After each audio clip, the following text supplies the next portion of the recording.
दक्षिणी इजराइल पर हमास के हमले के पीड़ितों की याद में रविवार को आयोजित एक कार्यक्रम में इजरायली प्रधानमंत्री बेंजामिन नेतन्याहू के संबोधन को प्रदर्शनकारियों ने बाधित किया।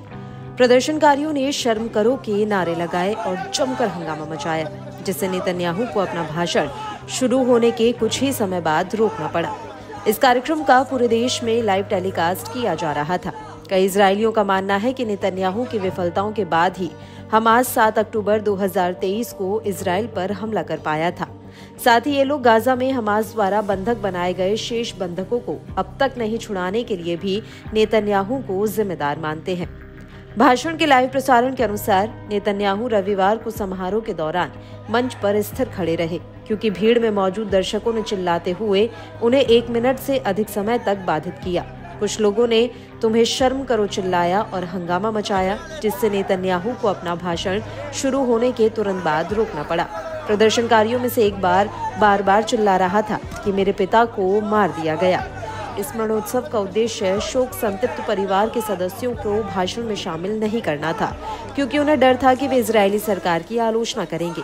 लेकिन विरोध के बीच परिवार के सदस्यों को समारोह में भाषण देने की अनुमति दी गई। इससे पहले प्रधानमंत्री बेंजामिन नेतन्याहू ने रविवार को कहा कि इजरायल के हमलों से ईरान को गंभीर रूप से नुकसान पहुंचा है और इस हमले से उसके सभी लक्ष्य हासिल हो गए हैं। इस महीने की शुरुआत में इजरायल पर हुए ईरानी बैलिस्टिक मिसाइल के हमले के जवाब में एक दिन पहले इजरायल के लड़ाकू विमानों ने ईरान में कई सैन्य ठिकानों पर हमला किया था।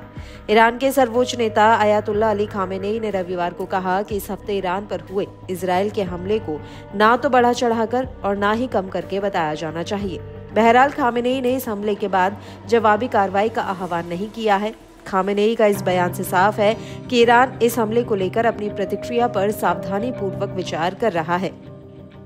उधर ईरान की सेना पहले ही कह चुकी है कि गाजा पट्टी या लेबनान में संघर्ष विराम इजराइल पर किसी भी जवाबी हमले से बेहतर है, लेकिन ईरानी अधिकारियों ने ये भी कहा कि उनके पास जवाब देने का अधिकार है। खामेनेई ने कहा कि इजराइल की तरफ से किए गए हमले को ना तो बढ़ा चढ़ाकर और ना ही कम करके पेश किया जाना चाहिए।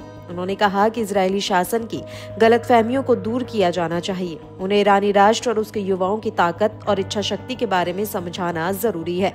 खामेनेई ने कहा कि ये तय करना प्राधिकारियों का काम है कि ईरानी लोगों की इच्छा शक्ति और ताकत के बारे में इजरायली शासन को कैसे समझाया जाए और इससे राष्ट्र के हितों की पूर्ति करने वाली कार्रवाई कैसे की जाए।